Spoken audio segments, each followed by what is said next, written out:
Next learning outcome आपके पास है force on a moving charge. अब जब चार्ज की बात आती है तो क्या माइंड में आता है? Charge can either be positive और नेगेटिव। तो यहां पे पॉजिटिव चार्ज पे भी फोर्स फाइंड करनी है, नेगेटिव चार्ज पे भी फोर्स फाइंड करनी है, लेकिन force moving charge, moving in a magnetic field की बात करते हैं। तो सबसे पहले यहां पे हमारे पास एक मैग्नेटिक फील्ड आ गया। क्रॉस इस तरह से जब एक रीजन में इंडिकेट किए जाते हैं तो वो क्या शो करते हैं? आपके पास उस पर्टिकुलर रीजन के अंदर मैग्नेटिक फील्ड को इंडिकेट करते हैं। एक बात आपको बताया चलता हूं, यहां पे अगर किसी जगह पे सिर्फ एक क्रॉस या डॉट लगा हुआ हो, इसका मतलब क्या है? इसका मतलब कि ये इंडिकेट कर रहा है inside and outside of current को। एक डॉट, एक क्रॉस करंट को इनसाइड या आउटसाइड डायरेक्शन को इंडिकेट करता है, जबकि अगर इस तरह से एक जगह के ऊपर मल्टीपल क्रॉस और मल्टीपल डॉट्स आपको नजर आए तो ये इंडिकेट करते हैं आपको magnetic field inside and outside. So ये बात भी आपने याद रखनी है, they indicate magnetic field. So this is now basically a magnetic field. तो मैग्नेटिक फील्ड के अंदर एक चार्ज मूव करता है। चार्ज जब मूव करता है उसके ऊपर फोर्स किस डायरेक्शन में लगती है? Force on a moving charge के लिए आपने फॉर्मूला पढ़ा हुआ है, F equals to Q into V cross B. अब डायरेक्शन ऑफ फोर्स की जब बात करते हैं तो उसके लिए फिर से वही राइट हैंड रूल आ जाता है। तो मैंने आपको प्रीवियस स्लाइड्स में ये बताया था कि force is the product, vector product of velocity and magnetic field. तो आपने क्या करना है? उसी एक राइट हैंड रूल को आपने माइंड में रखना है। वेलोसिटी से अपनी डायरेक्ट फिंगर्स को कर्ल करना है through smaller angle towards the direction of magnetic field. Thumb will give the direction of resultant which is in this case is force. तो वो आप फोर्स आ रही है आपके पास। सो पहले तो इस फॉर्मूला को थोड़ा सा एलैबोरेट कर लेते हैं। लीजिए आपके पास मैग्नेटिक फील्ड, इस फॉर्मूला को एक्सप्लेन किया तो आप एक्सपैंड किया तो V क्रॉस B आपके पास आ गया V B sine theta into N cap. अब अगर इसकी मैग्नीट्यूड की बात करते हैं तो that becomes Q we B sine theta, यानी एन कैप यहां से मिट कर दो आप, विच इंडिकेट्स डायरेक्शन। वही चीजें फिर से रिपीट हो रही हैं जो आपके पास force on a current carrying conductor के ऊपर आई थी। अब यहां से डिपेंडेंस चेक करते हैं। सबसे पहले तो डिपेंडेंस आपके पास है F is directly proportional to sine of the angle. In this case, angle is between velocity and the magnetic field. So, force depend करती है एंगल के ऊपर। साइन ऑफ थीटा मैक्सिमम होगा तो फोर्स मैक्सिमम होगी। Sine of theta maximum किस पे होता है? When theta equals to 90 degree, यानी अगर कोई चार्ज एट 90 डिग्री फील्ड के अंदर एंटर होगा तो उस पे एक्ट करने वाली फोर्स जो है वो मैक्सिमम होगी। दूसरा, force is directly proportional to velocity. जितनी हाई स्पीड के साथ, जितनी ज्यादा वेलोसिटी के साथ आपका चार्ज फील्ड में एंटर होता है उतनी ज्यादा फोर्स उस पर लग रही होती है। Third one is force is directly proportional to magnitude of the charge. Smaller charge होगा कम फोर्स लगेगी, जितना ज्यादा चार्ज होगा उतनी ज्यादा फोर्स लगेगी। और the last thing, it depends on the magnetic field, the strength of the magnetic field. एक वीक मैग्नेटिक फील्ड होगा कम फोर्स एक्सर्ट करेगा, स्ट्रॉन्ग मैग्नेटिक फील्ड होगा ज्यादा फोर्स एक्सर्ट करेगा। Now these are the four parameters you have to keep in mind. Force on current, force on charge moving in a magnetic field depends on sine of the angle between velocity and the velocity and magnetic field, depends on the velocity of the charge, depends on the magnitude of the charge, and lastly depends upon the magnitude of the field, यानी the strength of the field.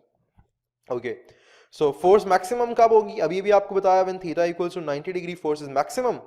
Maximum forces जब sine theta की value maximum होगी, and sine theta की maximum value क्या होती है? That is 1। तो आपके पास यहाँ पे साइन थीटा की जगह 1 आ गया and this became F maximum equals to Q into VB. These all are magnitudes. अब जो मैं बात कर रहा था कि अगर यहाँ पे आपको डायरेक्शन ऑफ फोर्स फाइंड करनी पड़े, फोर्स किस डायरेक्शन में लगेगी, तो आपने क्या करना है? सिंपली आपने राइट हैंड रूल यूज करना है। वेलोसिटी से अपनी फिंगर्स को कर्ल करना है इन the direction of magnetic field and thumb will give the direction. लेकिन आपके पास एक ये रूल भी है जहां पे आपकी इंडेक्स फिंगर जो है वो इंडिकेट करती है वेलोसिटी को, यानी ए वेक्टर, यहां पे इस वेक्टर ए आपके पास हमारे केस में क्या ए क्रॉस बी, हमारे केस में A equals to V velocity, B हमारे पास जो है वो इधर भी बी है विच इज मैग्नेटिक फील्ड, और सी हमारे पास ए क्रॉस बी इस केस में इक्वल टू फोर्स है। तो आप ये वाला रूल भी याद रख सकते हो याद रखना चाहो तो, लेकिन मैंने आपको क्या बताया था कि आपने किसी एक रूल को फॉलो करना है। इस केस में क्या होता है, आपकी इंडेक्स फिंगर आपको बताती है वेलोसिटी की डायरेक्शन, मिडिल फिंगर आपको बताती है direction of the magnetic field, and thumb gives the direction of resultant product, यानी कि आपके पास फोर्स की डायरेक्शन आपको बताएगा। सो इन दिस केस देखिए, अगर आपके पास वेलोसिटी की डायरेक्शन ये है this way, this is the direction of velocity, magnetic field is into the plane, तो मैं अगर यहां से वेलोसिटी की डायरेक्शन में अपनी फिंगर रखता हूं, ये वाली finger is in direction of velocity और middle finger in the direction into the plane of paper, तो थंब अपवर्ड जा रहा है, यानी ये हमें डायरेक्शन अपवर्ड बताएगा। लेकिन यहां एक बहुत इंपॉर्टेंट चीज है, कैसे इलेक्ट्रॉन भी होगा प्रोटॉन भी होगा, वेलोसिटी अगर सेम डायरेक्शन में है तो दोनों ही ऊपर की तरफ इंडिकेट करेंगे। So this right hand rule हमें जो डायरेक्शन बताता है वो पॉजिटिव चार्जेस के लिए बताता है, क्योंकि मैंने लास्ट टाइम भी आपको बताया था कि हम right hand rule for conventional current assume करते हैं, and conventional current flows due to positive charges. तो यहां पे एक बात बहुत ध्यान से नोट कर लीजिएगा कि ये राइट हैंड रूल जो है मैं इसके अंदर ही लिख देता हूं, this is only for positive charges, ये सिर्फ पॉजिटिव की डायरेक्शन बताएगा। अब अगर ये पॉजिटिव की डायरेक्शन बताएगा लेकिन क्वेश्चन में आपसे इलेक्ट्रॉन की डायरेक्शन पूछ ली गई है, तो आपने इसी रूल को यूज करना है, लेकिन फर्क सिर्फ ये आएगा V, B and this is F। तो अगर पॉजिटिव पे ऊपर की तरफ है and they ask you for electron, तो इलेक्ट्रॉन पे वो नीचे की तरफ हो जाएगी, यानी उसके ऑपोजिट डायरेक्शन आप इलेक्ट्रॉन के लिए गेस कर लोगे। So again I repeat, this rule is particularly for positive charge, लेकिन आपने अगर इलेक्ट्रॉन के बारे में करना है तो आप इसी से डायरेक्शन फाइंड करोगे और उसकी डायरेक्शन को रेसिप्रोकल करके उल्टा करके आप प्रोटॉन के लिए इलेक्ट्रॉन के लिए दिखा दोगे। So देखिए यहां पे हमारे पास क्या है, एक पॉजिटिव चार्ज है, एक पॉजिटिव चार्ज मूव कर रहा था इन दिस डायरेक्शन, आपके पास field was into the plane of the paper, this is field, यहां पे एंगल 90 डिग्री बन रहा था, तो आपके पास फोर्स की डायरेक्शन अपवर्ड आई, तो होगा क्या, ये आहिस्ता आहिस्ता अपवर्ड डिफ्लेक्ट होता जाएगा। अगर ये इलेक्ट्रॉन होता तो वेलोसिटी की डायरेक्शन आप देख सकते हो वही है, वेलोसिटी की डायरेक्शन चेंज नहीं हुई, वेलोसिटी की सेम डायरेक्शन, फील्ड भी सेम डायरेक्शन में ही है into the plane of paper, angle यहां भी 90 डिग्री बन रहा है आपके पास।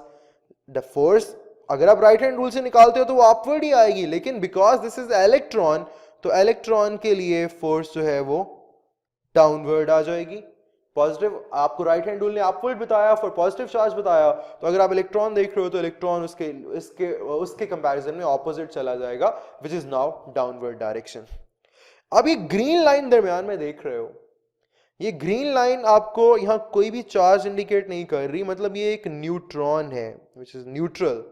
तो अनचार्ज पार्टिकल्स के ऊपर या ऐसे पार्टिकल्स जिन पे कोई चार्ज नहीं होता, which do not contain any charge, या न्यूट्रल पार्टिकल्स, उन पे मैग्नेटिक फील्ड कोई फोर्स एक्सर्ट नहीं करता।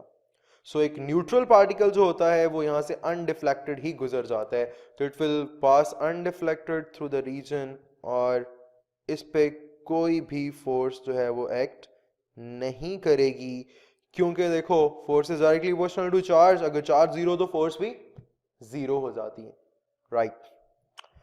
अब इससे रिलेटेड एक एमसीक्यू डिस्कस करते हैं। If electron passes through the axis of the solenoid, electromagnetic force acting on it will be, axis of the solenoid की बात की जा रही है, तो मैं यहां पे आपको जरा दिखा दूं सोलिनॉइड के अंदर मैग्नेटिक फील्ड किस तरह से होता है और उसका एक्सिस कैसे बनता है। तो ये आपके पास फॉर एग्जांपल एक सोलिनॉइड है और सोलिनॉइड का एक्सिस, सोलिनॉइड के अंदर पहले तो मैग्नेटिक फील्ड देखते हैं, these are magnetic field lines. Inside a solenoid. अगर इस तरफ आपके पास नॉर्थ था तो यहां से मैग्नेटिक फील्ड लाइंस जो हैं वो एग्जिट हो रही होंगी, और अगर इस तरफ आपके पास साउथ था तो यहाँ पे एंटर हो रही होंगी। अब उसने हमें क्या बोला है, उसने हमें बोला है कि एक इलेक्ट्रॉन है जो कि एक्सिस ऑफ द सॉलिनॉइड के अलोंग पास कर रहा है। ये देखिए ये इलेक्ट्रॉन है and this is axis of the solenoid, यहां से पास करता हुआ इधर जा रहा है, यानी वेलोसिटी की डायरेक्शन भी उसके पास ये है, और इस केस में अनफॉर्चुनेटली मैग्नेटिक फील्ड की डायरेक्शन भी एक्सिस पे यही होती है, यानी V और B के दरमियान एंगल क्या बन गया, 0 डिग्री बन गया।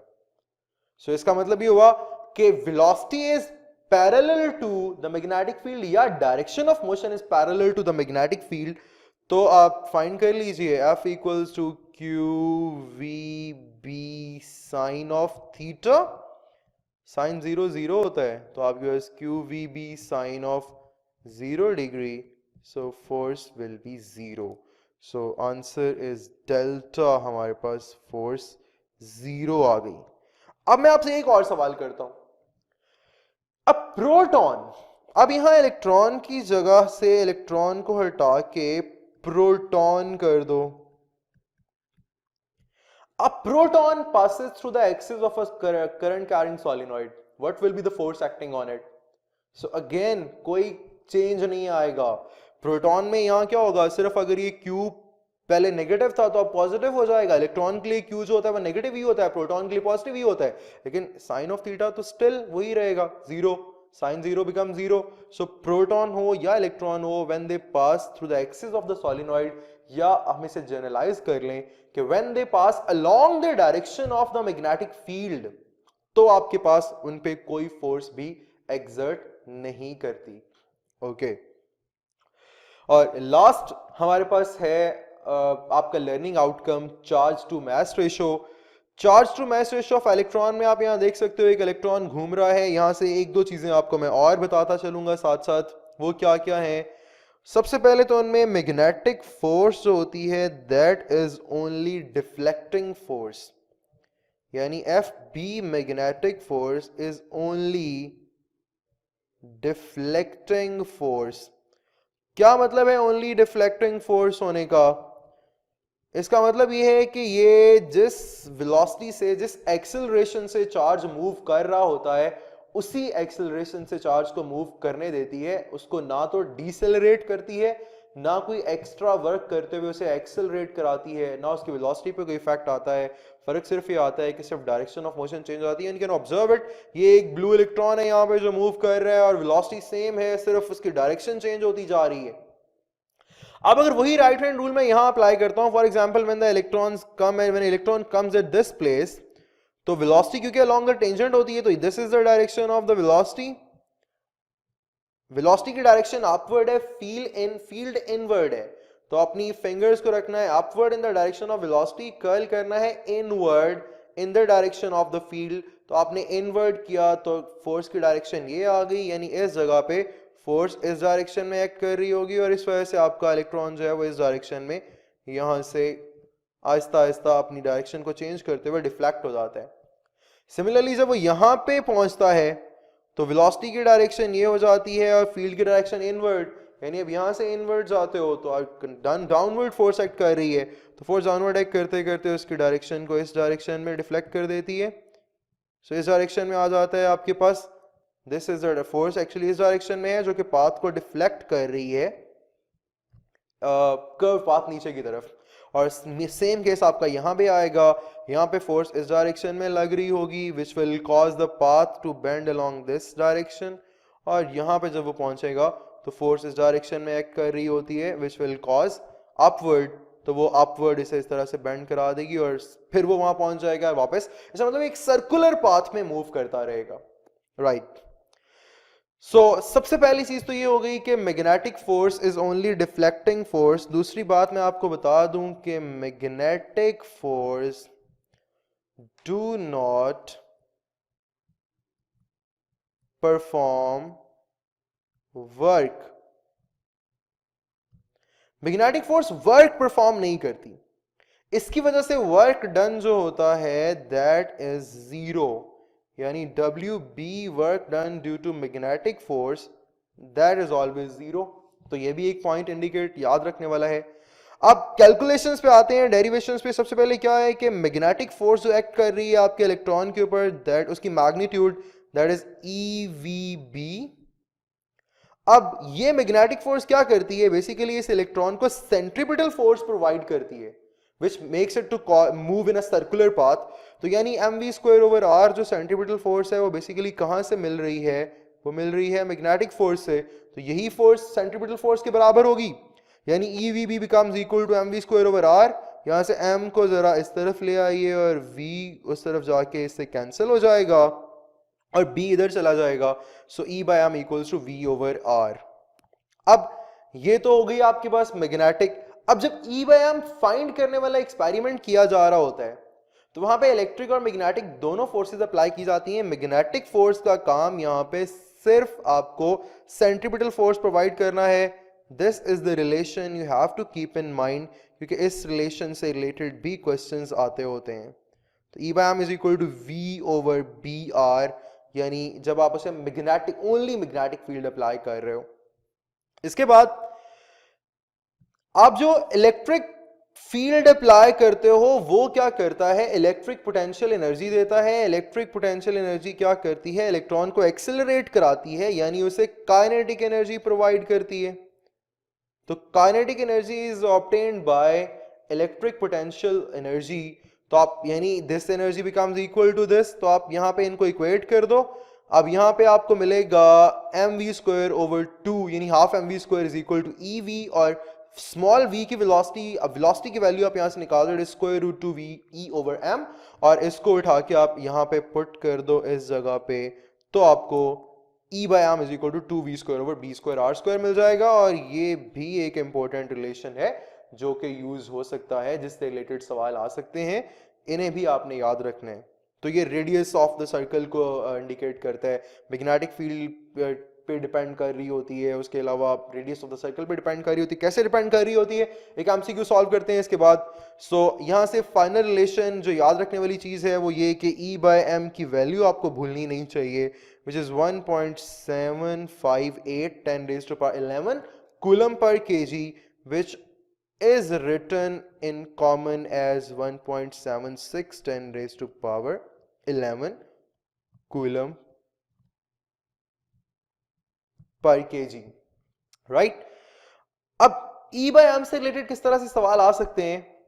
सो E/m से रिलेटेड सबसे पहले तो चीज हम ये देखते हैं, an electron moving with 2 × 10⁻7 meters per second in a uniform magnetic field of 4 × 10⁻³ Tesla, radius of the orbit will be, right? तो मैं आपको अभी बता रहा था कि इस वाले फार्मूला से रिलेटेड भी सवाल आ सकते हैं। E/m is equal to v/br। आपको मैग्नेटिक फील्ड गिवन है, आपको वेलोसिटी गिवन है, आपको रेडियस पूछा गया है, आपको E/m की वैल्यू खुद से यहाँ पे याद होनी चाहिए, ठीक है? तो हम इनको यूज करते हैं, जरा देख लीजिए। E/m is equal to v/br। आपसे पूछा गया है रेडियस, तो आपने क्या करना है, रेडियस को यहां से सेपरेट आउट कर लेना है। रेडियस को इधर ले आइए, इस तरफ रह जाएगा v/b डिवाइडेड बाय E/m। अब ये कैलकुलेशन इतना ज्यादा टाइम नहीं होता आपके पास करने के लिए, सो आपको कैलकुलेशन में बड़ा क्विक होना चाहिए। मैं तो यहाँ पे आपको अगर डायरेक्ट आंसर बताना चाहूँ तो मैं अभी बता सकता हूँ, लेकिन ये है कि आपको सॉल्व करके दिखा रहा हूँ यहाँ पे, ताकि कोई मिसअंडरस्टैंडिंग ना रहे, आपके माइंड में क्लियर आपको पता चल जाए। सो v is given by 2 × 10⁻7 divided by magnetic field is 4 × 10⁻³ and divided by 1.76 10⁻11। अब होता क्या है कि ये 10⁻³ ऊपर जाके 10⁻x × 10⁻, आपके पास बन जाएगा 10, इधर नीचे 1/2 रह जाएगा। सो 1/2 × 10⁻10 over 1.76 10⁻11, 1/2 डिवाइड बाय दिस, ये आंसर 1/3.5 बन जाएगा, और 1/3.5 दैट इज 2.8 × 10⁻³ आपके पास आंसर आ जाएगा। वैसे यहाँ से 10⁻1 ऊपर जाके 0.02 28 बनेगा, जो कि आपको ये आंसर देगा। और सेकेंड एमसीक्यू से रिलेटेड हम लोग देख लेते हैं, a charge particle will move through a region undeflected if. तो एक चार्ज पार्टिकल एक रीजन में से अनडिफ्लेक्टेड मूव कर रहा है। अनडिफ्लेक्टेड मूव करने का मतलब ये है कि उस पर एक्ट करने वाली तमाम फोर्सेस यानी इलेक्ट्रिक और मैग्नेटिक आपस में बराबर होंगी। तो इलेक्ट्रिक फोर्स आपके पास होती है ई वी बी, और मैग्नेटिक फोर्स होती है आपके पास, सॉरी इलेक्ट्रो मैग्नेटिक होती है ई वी बी, और इलेक्ट्रिक होती है ई इंटू ई। सो ई से ई कैंसिल हो गया, तो V equals to E over B. तो आपके पास सब ये वाली प्रॉपर्टी सेटिस्फाई होगी, तो आपके हो जाए this is the third one charlie, यानी when velocity equals to E over B then the charged particle will move undeflected। and the last numerical और MCQ इस यूनिट का जो कि मैं यहाँ पे सॉल्व करा रहा हूँ, इसके बाद आपको प्रैक्टिस वीडियो के अंदर फर्दर सॉल्व मिलेंगे, वो सारे यूनिट से रिलेटेड होंगे। अभी फिलहाल ये इस टॉपिक का एक जनरल इंफॉर्मेशन है ये, जो कि आपने एज इंफॉर्मेशन ही याद रखनी है। और वो क्या कह रहा है, इन E by M experiment path of electron is made visible by filling hydrogen at high pressure, nitrogen at high pressure, hydrogen at low pressure, and oxygen at low pressure। तो this is a simple information, hydrogen at low pressure fill करके आप E by M experiment के अंदर electron का path visible बनाते हो। So, इसके साथ आपका यूनिट 11 खत्म हो जाता है। यूनिट 11 के अब आपने क्विज मॉड्यूल सॉल्व करने हैं, इसकी प्रैक्टिस वीडियोस जिनके अंदर मैं आपको एमसीक्यूज फर्दर सॉल्व करके ट्रिक्स डेवलप करना सिखाऊंगा, आपने उनको देखना है। और मेक श्योर प्रोवाइडेड दैट कि आप लोग करके आए हुए होते हो एफएससी सेकंड ईयर के अंदर, इसलिए फिजिकल एकेडमीज में इतना फोकस नहीं कराया जाता सेकंड ईयर के बुक्स के ऊपर, लेकिन यहाँ पे हमारे लिए, क्योंकि सेकंड ईयर के बुक आप देखो हर यूनिट के अंदर 3-3-3 है, फर्स्ट ईयर में तो फिर कहीं पे 2-2-2 आते हैं जाके। तो second year part is even more important than your first year. तो यहाँ पे आपको अपनी ज्यादा एफर्ट पुट ऑन करनी पड़ेगी, इसलिए इसको उतनी ही ज्यादा डिटेल्स से करना भी जरूरी है। सो यहाँ पे आपको पूरा मटेरियल डिटेल्ड ही मिलेगा, आप भी साथ साथ वैसे ही तैयारी करते रहिए, और साथ साथ अपना प्रोग्रेस ग्राफ लाजमी देखते रहिएगा कि आप in reference to all other students कहाँ पे स्टैंड करते हो, क्योंकि वो मैरिट होगा जो आपके फाइनल डे पे एमबीबीएस की सीट आपके सिक्योर कर रहे हो या नहीं कर रहे हो, वो आपको असेस करके बता रहा होगा। So good luck, next unit के साथ मिलते हैं नेक्स्ट वीडियो के अंदर।